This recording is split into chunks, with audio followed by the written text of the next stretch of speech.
tarde, muito obrigado. Prazer e honra estar ao FAS. Agradeço imensamente, doutor Amico, pela amizade, estima, carinho, Carlos, Fernando, todos vocês que... Guilherme Guaranha, que está lá na Itália. Todo ano o Guaranha faz isso, vai lá para a Itália e larga a gente aqui no seminário. Bom, correrei contra o tempo. Prometo que, se passar o tempo, vocês me abatem a tiros, porque é coisa que é bem complicado. Ontem à noite, confesso que eu acabei refazendo a minha apresentação. E então, se tiverem nela alguma zona de insegurança, vocês já me perdoem por antecipação. E espero que nós três aqui consigamos dar cabo desse tema. Eu não vou tratar da questão de antropologia, porque a antropologia é uma ciência que estuda as bases, os elementos de cultura de uma sociedade no tempo e no espaço. Enquanto a sociologia estuda o ad hoc, o aqui e agora, a antropologia é uma ciência do homem, logia do estudo do homem. Então, a antropologia é uma ciência bastante interessante e a visão antropológica da partilha. Eu podia pegar qualquer recorte do elemento cultural, porque se você for pegar algum caminho, escolhi esse caminho. Espero, então, que nessa viagem aqui a gente possa viajar junto nesse tema. E a minha reflexão foi exatamente no seguinte sentido. Depois de ouvir tudo que ontem foi dito aqui, e que te confesso, à noite, o Jamal, que é testemunha, que estava comigo lá, eu refiz a palestra. E aí, a primeira questão que me veio à mente é o seguinte: como vamos discutir os três elementos? Aliás, tudo é muito bem colocado, né? O partilhar está no meio ali de viver e desenvolver, sem o sentido real da vida, nem de desenvolvimento, que no espanhol desarrollo, é desembrulhar alguém, a gente consegue partilhar. E menos compartilhar, porque do latim com é junto, é alguma coisa que a gente faz junto com alguém. É impossível, então, a partilha como um sentido. Mas, para mim, estando ausente o senso de justiça, e aí, ontem, eu me inspirando na palestra da pessoa da PUC, eu perguntei, estará o nosso senso de justiça atualizado? Porque a gente fica falando de software, de relação... Quando eu falo senso de justiça, é o conhecimento, a justiça é o conhecimento do bem, que é a fonte de onde emana o benefício, tá? Que também Antônio Jorge, que vai falar depois de mim, depois de um outro painel, que é doutor em Direito, e pode explicar melhor isso. É o bem. O bem tem uma fonte, é a fonte de onde se emana o benefício. De um lado do braço da justiça, do grego, e de todas as representações da justiça, está o direito que autoriza, e do outro lado o dever que obriga. Como vamos partilhar dentro de uma sociedade, por exemplo, que tem dificuldade, está desatualizada em termos de direito? Nós vamos em Haia, vamos à ONU e decidimos no canhão as situações de conflito na humanidade. Ora, se a partilha é um ato cujo sujeito, na sua identidade, se sente potente, porque quando eu enfrento qualquer situação da vida, sou potente ou carente para ela. E depende, o meu senso de decisão está muito baseado na estrutura do senso de justiça. E estou falando, então, numa questão que pertence a cada um de nós, como pessoas, refletir sobre essas questões. Especialmente numa relação de grande diversidade como a que temos hoje, onde a mundialização, a globalização, o nome que se der, tem uma multiculturalidade muito grande, onde povos que não partilham dos mesmos princípios, das mesmas regras de valores, interagem, negociam todos os dias. Então, a primeira reflexão, que eu vou começar e terminar essa palestra, uma outra coisa que eu queria colocar, eu não pretendo explorar todos os slides, todos os anos deixo nos anais do FAS as linhas de pensamento, e depois, naturalmente, a gente tem que fazer um pouco da vaca, né? O Nietzsche já dizia isso, a vaca rumina, fica ruminando. Eu espero que um dia possam rever essa apresentação e ruminá-la, porque daí a gente metaboliza essa estrutura da apresentação. Eu acredito que, sem o senso de justiça, a relação do Estado de Direito, não estou falando do STF, das relações que a gente acha justa e necessárias serem feitas, mas pouco tempo a gente não faz essa avaliação sobre o que é justo, sobre o que é necessário. Até na igreja a gente diz assim, numa das partes, né, é justo e necessário, é nosso dever e obrigação, damos graça, honra, todo tempo e lugar.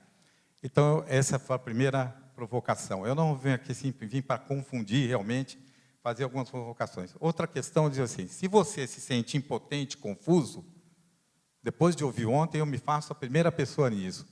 Diante da situação que o mundo vive, você está no caminho certo. Ao contrário, Não tem ninguém que na zona de segurança hoje, com tamanha mudança, possa se sentir absolutamente confortável com tudo que a gente ouviu aqui. Realmente é um tempo de se repensar, porque a complexidade diz que não é possível mais que uma pessoa consiga dar cabo sozinho das relações. E essa situação pode levar alguém à depressão por 3 elementos básicos: se sentir obsoleto, que é natural com o tempo; se sentir inútil, com o envelhecimento das populações do mundo. Você tem muita inutilidade. A Alexia, na Inglaterra, que tem um ministério para falar da solidão, que se instituiu um ministério na Inglaterra, hoje a Alexia é uma das mais que falam mais com as pessoas. Tem um professor de Harvard que eu vi uma palestra dele, que é espanhol, disse que começou a conversar com a Alexia em inglês e espanhol, e a Alexia, depois de um dia, falava espanhol melhor que ele. Como ele mora nos Estados Unidos e dá aula em Harvard, a Alexia corrigiu o espanhol dele, que estava errado. Ou seja, as máquinas podem fazer processos muito assim, mas me veio ontem a seguinte reflexão: por que com todo o desenvolvimento, facilidades e tal, chegamos a índices de suicídio infanto-juvenil estrondosos? Na rua da minha casa mesmo, outro dia, na rua da minha casa, no colégio próximo da minha casa.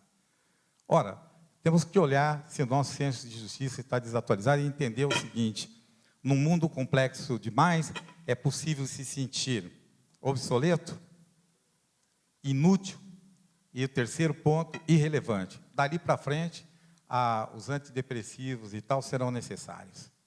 Ou alguns outros elementos, considerar que a pessoa humana, ela é um elemento, um fim em si mesmo. As mais simples das pessoas. Queria dizer, então, não do que a sociedade chama, eu tenho uma outra linguagem para isso, as pessoas que vivem a marginalidade da sociedade, que alguns, por erro de repertório, chamam de excluídos. É lógico, as pessoas fazem todos os processos de pensamento para aqueles que estão dentro da agenda. Eu já tive a oportunidade de trabalhar nas Nações Unidas, ouvi grandes palestras. Se você for ouvir a maior autoridade de todos os conhecimentos do mundo, não espere sair do seminário com alguma novidade. As grandes novidades são ditas nas periferias, em outras áreas de informação. Então, a gente tem que evitar ser vítima da desinformação, porque todas as vezes que passam situações de desenvolvimento de um país ou outro, a gente já se sente que nós estamos no fim da relação do mundo. O Brasil é um país maravilhoso, como eu sou italiano, tem uma relação extremamente interessante com esse país, e a gente precisa tomar posse do próprio nosso senso de justiça, no sentido de entender que a justiça é um ponto extremamente importante. Até os apóstolos dizem, né? A nossa fé cristã, a fé, a caridade e a esperança são 2 elementos. Se morrer as 2 coisas e sobrar a caridade, ainda é possível se reerguer. Então, temos que evitar desinformação. Quantas notícias são hipertextos, que são lixos no sentido de notícias? A diferença que tem da tecnologia, me perdoe me brincar, o homem é um ser assim que olha para as coisas que emitem luz. Por isso que a gente nunca deixa o nosso celular se apagar, porque no nosso contrato antropológico, já que nós estamos falando aqui, a gente faz o fiat lux, o nosso contrato primário é de luz e sombra. Sabe por que as crianças têm medo e se sentem, às vezes, muito assoladas por o medo da noite? Porque no quarto representa para nós a caverna. Quando a gente era os coletores caçadores, a gente ia dormir no lugar da caverna onde os bichos não vinham. Hoje, as pessoas levam o celular para o quarto e ficam excitando a luz e sombra. Então, o cérebro confunde, e a criança, de repente, fica com medo horrível. Não estou nem falando dos conteúdos que se acessam. A incapacidade de tomar uma decisão na frente da televisão de um objeto que emite luz, dizendo, eu tenho poder e vou te desligar. E a gente fica zapeando de um lado para o outro. Então, vou voltar a esse ponto. O pensamento liberal, que é o pensamento que a gente vive, vocês desculpem que eu vou fazer uma crítica em linha reta por causa da meia hora, né? Os 25 minutos. O pensamento liberal apostou todas essas fichas no humano como um ser racional e independente. O pensamento, apesar da liberalidade, achar que o ser humano tal, ele acha que o ser humano é racional, a gente virou uma estrutura de números. Aí quando você vê o número de crimes, como que um jovem, por exemplo, eu tive a oportunidade e a graça de Deus estar em muitas universidades, andei em muitos países, vai se sentir com 67 mil mortos num país ou 5 mil tiroteio no Rio de Janeiro, e a gente quer comparar com o ambiente de Beijing ou qualquer outro lugar onde a gente tem um ecossistema de proteção da criança. Raramente uma criança precisa ir acompanhada na escola na Europa, por exemplo. A gente tem que olhar no nosso senso de justiça se ele não está desatualizado. Nós somos capazes de passar por alguém, tamanha a nossa asepsia sobre a estrutura moral, que está alguém na rua, nós passamos e não sentimos nada, deitado na rua, na nossa frente.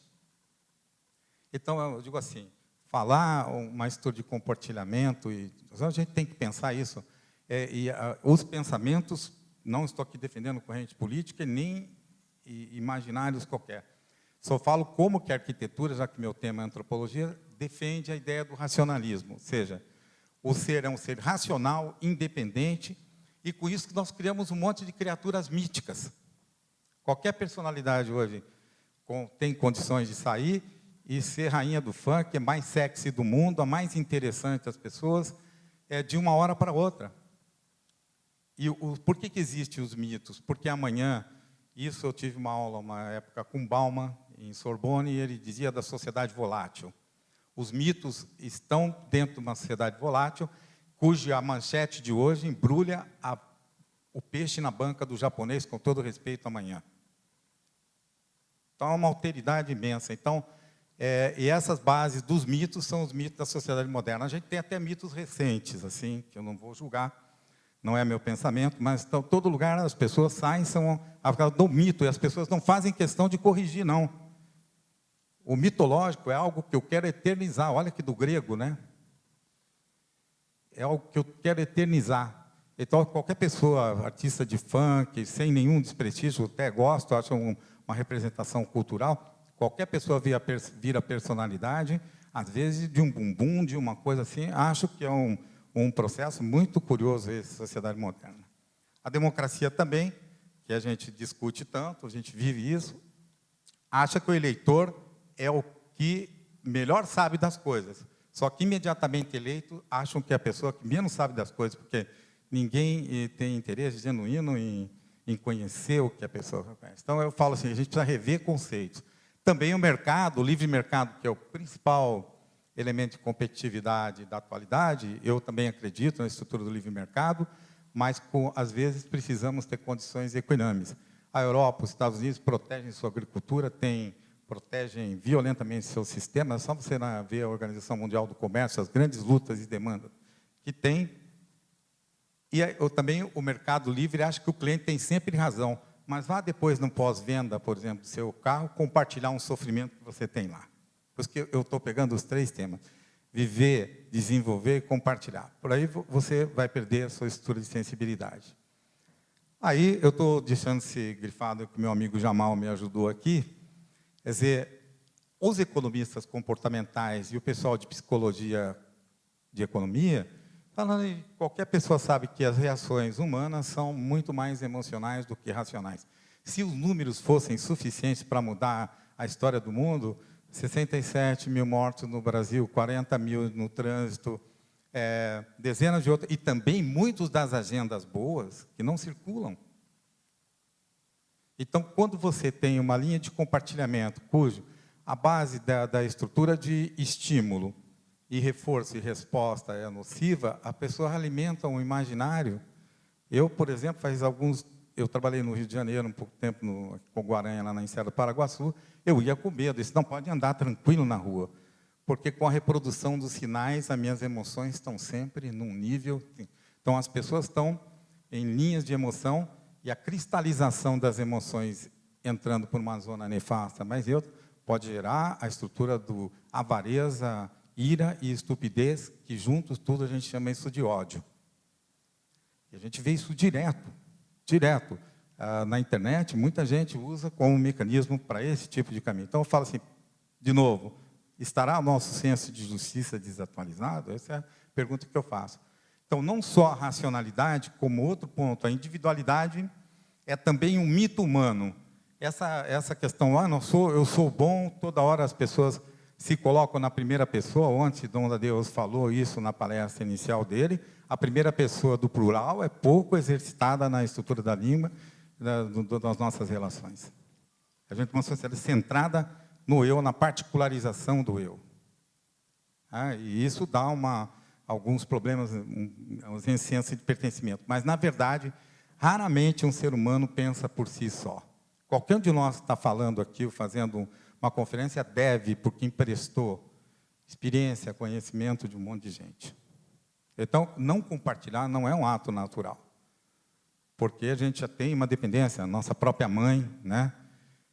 E isso é extremamente importante, porque ninguém constrói sozinho uma catedral. Hoje, por exemplo, nós não conseguimos fazer nada sozinhos. Entretanto, agimos como se pudéssemos fazê-lo. Então, eu acho que também estará certo e atualizado o nosso senso de justiça. Eu volto sempre, recorrentemente, a essa questão. Nesse ponto, que eu estou falando especificamente, a gente é mais ignorante, desculpem, peguei assim uma linha temática, do que os caçadores-coletores, que está no livro de Sapiens, do Harari, que foi citado ontem aqui, outra trilogia dele, do Homo Deus, e umas questões do século. A gente é mais ignorante que os caçadores-coletores da Idade da Pedra, porque esse caçador sabia quem fazia o sapato dele, quem separava o alimento dele, ou que estação do ano tinha um alimento, que não tem a maravilha de entrar no mercado, estão lá todas as coisas que a gente nem sabe de onde vem.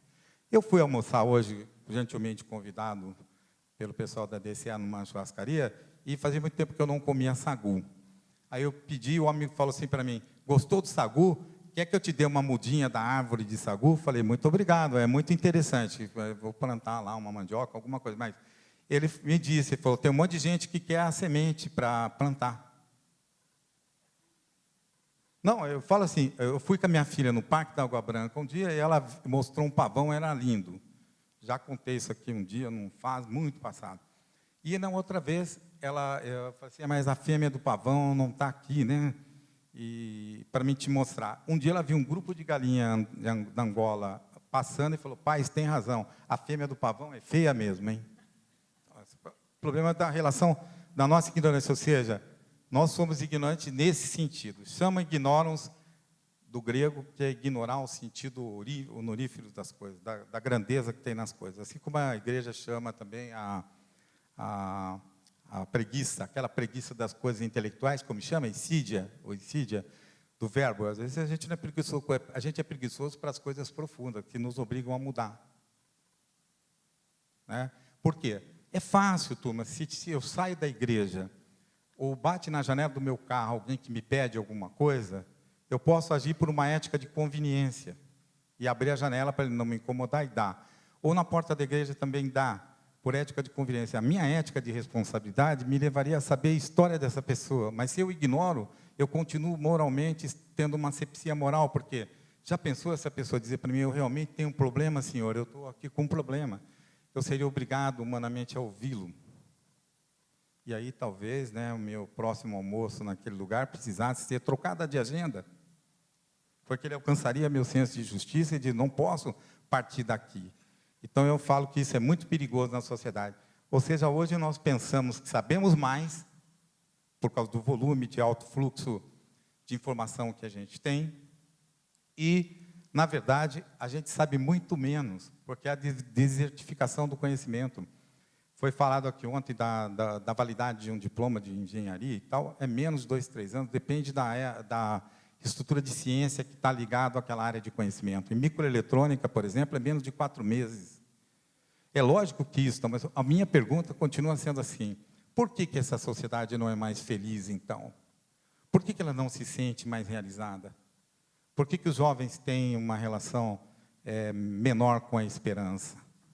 Porque quando a gente sabe menos do essencial, nós somos alcançados pela fragilidade da inconsistente leveza das nossas oscilâncias, em termos de estado de espírito e de força para saber, conscientemente você esquece que é filho de Deus. E sendo filho de Deus, é impossível que lhe aconteça alguma coisa que não seja boa.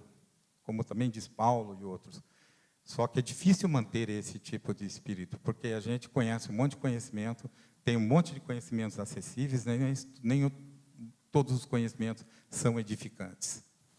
A sociedade tem uma agenda também negra, na verdade, nesse sentido. Outras coisas que não nos interessa saber com profundidade, a gente resolve, passa, porque eu posso mudar simplesmente com um toque do controle remoto para o próximo slide.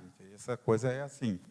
Então, se você perguntar para qualquer pessoa, 5 minutos, acabou o tempo. Para qualquer pessoa, se ela sabe, por exemplo, tratar um zíper, como é feito um zíper, eu me lembro do Suassuna. Ele andava com um prendedor, ele achava o maior invento do homem, o prendedor de varal.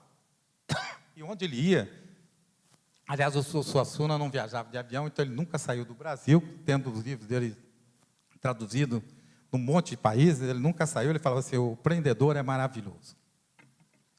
Então, se a gente chamar qualquer pessoa, ela está tratando o conhecimento que é do outro. E ela fala como o conhecimento fosse nosso. Será que os Estados Unidos, eu estou fazendo essa pergunta porque vivi e trabalhei 4 anos para as Nações Unidas, de todas aquelas tecnologias, estamos dispostos a consorciar com o povo? Nós fizemos um estaleiro aqui no Brasil, com o Guaranha, o polímero verde, eu fui o estrategista aqui. Nós tínhamos 500 toneladas vendidas para a Toyota, por exemplo, quando veio o tsunami no Japão. Só que, será que a gente vai estar consorciando todo o acesso a essa tecnologia e vai ser grátis? Será que também, se a gente pega o conhecimento que tem o Uber, e o iFood, o outro, e a gente tem uma uberização, as pessoas, os jovens com bicicleta, aquelas... Não estou criticando, estou só colocando porque eu também não tenho as respostas.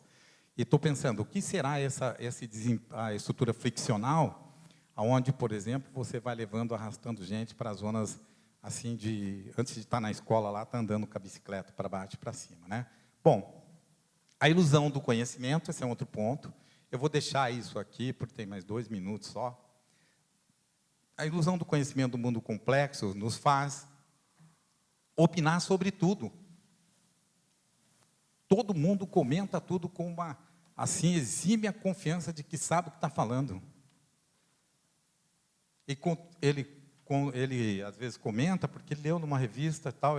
Se você perguntar, rapaz, qual a sua opinião própria sobre esse fato? Ou pessoa, qual é a sua opinião própria? Eu acho que a gente tem direito a si mesmo, é isso que eu estou querendo colocar, e ter a sua opinião. Só que isso dá trabalho, porque exige pensamento, exige pensar, exige refletir profundamente sobre as coisas. Eu acho um ato leviano também dividir com alguém, compartilhar conhecimento. Estou falando dos intangíveis, a professora Carmen, ela conhece muito melhor que eu esse assunto, e a estrutura dos intangíveis que dominam, a Apple e outro, tudo lá, os valores dela não estão nos ativos de todas aquelas empresas, estão no intangível. Não tem a fumaça, se você pegar para valer mesmo, né?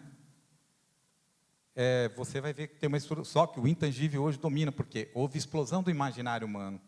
Então, o homem é um ser que sonha, que imagina, e eu acho isso fantástico, que os jovens, por exemplo, lá como empreendedores, vão opinar e decidir sobre coisas melhor que nós. É claro que se as nossas opiniões e decisões fossem corretas, a humanidade não estaria onde está, né?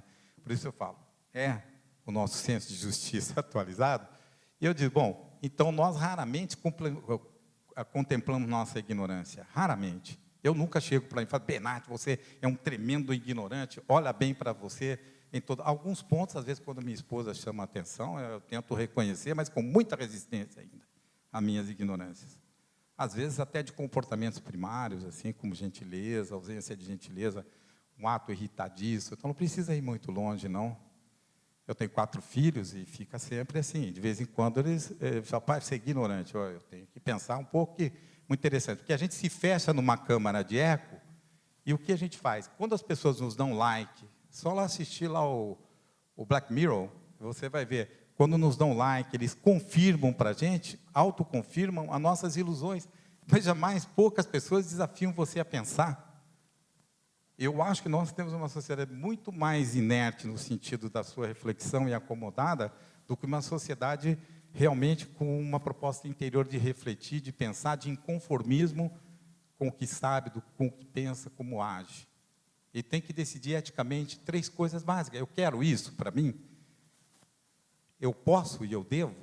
Eu uso essa régua ética o tempo todo para avaliar, assim, para não descomplicar a ética. Eu quero, posso, devo, às vezes quero, mas não posso. Às vezes posso, quero, mas não devo. usa essa régua como um caminho. Ou seja, a gente tem que desafiar a se pensar. Hoje, todos nós temos dificuldade de contrariar o outro, porque a gente é sempre leal ao grupo nosso de referência, a gente tem medo da não lealdade. Mesmo que nós saibamos que determinadas ações são arbitrárias, nós tendemos a ser solidário com o grupo. Eu chamo isso de solidariedade marginal e, às vezes, piedade fatal. Porque se você também compartilhar e dar uma coisa à pessoa errada, você aumenta e aprofunda a crise de impotência dessa pessoa. Bom, é muito difícil, então, descobrir a verdade. E, principalmente, se você está governando o mundo. Isso é difícil. Você teria que ter o privilégio de ter, que nem numa tarde dessa, investir ou gastar tempo, eu coloquei, para descer na periferia. Eu entendi que a governadora ontem disse que desceu e lá viu que a vida real acontecia naquele lugar, né? Bom, pessoal, as grandes potências quase sempre vão distorcer uma realidade, porque todo mundo tem jogo de interesse. É difícil você confiar numa notícia mesmo, se você tivesse que morrer ou viver por uma coisa, né? E aí, então, o poder diz respeito a mudar a realidade e não de enxergá-la como ela é. Esse a gente tem que entender. Toda vez que a gente se torna poderoso, ou sobre a mulher da gente, sobre um filho, a gente tem que tomar cuidado, porque a gente não está mais enxergando a realidade. Nós estamos querendo movê-la se ela não nos é conveniente. E outra, o poder é um convite a se intrometer na vida dos outros, sempre. A qualquer outra coisa. Então, essa, de novo, a reflexão. E se eu tenho martelo na mão, para mim, todo mundo é prego. Todo mundo está errado, preciso bater, preciso falar, preciso... É difícil a gente fazer um ato de renúncia ao suficientismo nosso e ao ato de generosidade e solidariedade para com as outras pessoas, porque nós seríamos obrigados a ouvi-lo. Essa ideia do cumprimento ela é extremamente interessante. Ontem se falou aqui... tem um minuto, só um minuto? É porque pelo meu relógio eu teria 4 ainda, mas eu estou olhando aqui, né? Mas olha só, ontem nós falamos da guerra, aquela fala do Henrique V é da Guerra de 100 anos, certo? E nessa Guerra de 100 anos aconteceu um negócio muito interessante, talvez eu vou aproveitar para encerrar minha palestra com essa história, porque talvez ela seja interessante. No dia 25 de 10 de 1415, essa cidade, que hoje tem esse nome, Agincourt, está a 40 quilômetros de Calais. Acho que vocês já foram atravessar a Inglaterra de barco, tem 2 áreas de barco. A parte mais curta do canal é por Calais, a parte mais longa do canal é por Ostende, na Bélgica. E ali estavam os franceses, tinham muita amizade com os belgas e tal. Ali, os franceses, os ingleses eram bons com um negócio chamado arco longo. E realmente eles derrotaram. Tem uma controvérsia se era 5-1, 4-1. Só que Henrique V, na Guerra de 100 anos, levou 5 dinastias reais, essa guerra dos 100 anos. E eu vou citar um fato apenas por curiosidade cultural. Os franceses falavam que iam cortar os dedos do arqueiro. Como que o arqueiro faz para lançar uma seta? Faz aí para mim, Jamal. Ele puxa assim, né? Então, esses dedos do meio são importantes para os arqueiros puxarem o estime da seta e atirar a seta. Os franceses, quando pegavam os ingleses, cortavam-lhe os dedos. Por isso que hoje a gente tem o gesto, é tido como uma das heranças culturais dessa guerra, o gesto obsceno que a gente tem nos Estados Unidos, e também tem, os ingleses fazem com 2 dedos, e na França se faz com o dedo, porque era o dedo que, quando eles prendiam, as pessoas mostravam o dedo dos arqueiros para os ingleses, ver tal. Qual a virtude que tinha nessa guerra de 100 anos? Eu não encontrei. 5 gerações reais, e porque o rei da Inglaterra queria tomar o trono, que era da França, que a França havia pouco tempo antes desconstruído essa relação. Se você olhar pelas estratégias da guerra, fizeram grandes progressões. Então, o convite a se intrometer, o convite... Tudo. Bom, então, vai terminar aqui. O grande poder atua como um grande buraco negro, ele vai deformando tudo que está na sua volta. Entrou na zona de poder, você pode esquecer que ele cega. E se você quiser escapar do buraco negro, da sua atração gravitacional, do poder, eu não vou explicar isso, mas no átomo tem um elemento que se chama maxionocracia, toda a força do próton dentro de um átomo tenta trazer energia absoluta para ele. E por isso que a gente quer ser o mais bonito, o mais rico, tudo. Só que na bomba atômica, por exemplo, quando você tem os elétrons lá, que são um número grande, a maior massa de um átomo são os elétrons. Na zona negativa estão os elétrons, e na zona proteica, que é o mais, é o próton. O próton exerce uma força o tempo todo tentando trazer os elétrons que estão na órbita externa para dentro, e é impedido pelos nêutrons. Na cibernética social já dá para entender tudo isso. Quando você põe lá urânio, cobalto, 137, qualquer coisa para enriquecer o núcleo do átomo, o próton consegue, com a força que é chamada maxionocracia, que é força absoluta, a romper essa camada, só que desintegra a matéria. Indo para o social, eu sou tão rico que não posso sair na rua, são tão lindo, tão sexy, que ninguém quer casar comigo. Simples assim. Então, a maxionocracia, eu tenho tanto dinheiro que sou infeliz. Bom, eu só queria também, eu fiz esse contraponto nessa palestra, mas não é com intenção de nada, é de provocar reflexão. Eu quero dizer assim, a justiça exige não apenas um conjunto de valores abstratos, mas também a compreensão das relações concretas de causa e efeito. Porque não adianta a gente ter na justiça, na Constituição, doutor, se a gente não tem uma realidade concreta. Ela exige que se resgate as pessoas que estão em zona de miserabilização, que se encontre justiça para quem é injustiçado, que se dê comida para quem tem fome, que se cumprimente as pessoas com sinceridade, num aperto de mão honesto, certo? Que se trabalhe também com honestidade. Então, ela exige ato concreto, porque se eu for ser justo comigo, eu não faço nada para me mudar, não tem. Então, eu quero contestar uma outra coisa. O nosso problema não é dos valores, sejam eles seculares ou religiosos que a gente tem no mundo. O cidadão do século XXI tem muitos valores. O problema é implementar os valores. Esses valores no mundo complexo é pior ainda. Bom, eu acabei aqui atravessando um pouco do tempo. Será que o nosso senso de justiça está atualizado mesmo? Sem ele, fica muito difícil viver, partilhar e se desenvolver. Precisa desse mínimo sinal do senso de justiça, que é nosso elemento de regulação interior. Eu vejo assim, e desculpa, não deu tempo para ter construído um raciocínio mais ilustrativo, mas eu acho que sem esse elemento, a gente precisa anexar esse elemento a todas as outras reflexões. Agradeço imensamente. Obrigada, Benatti.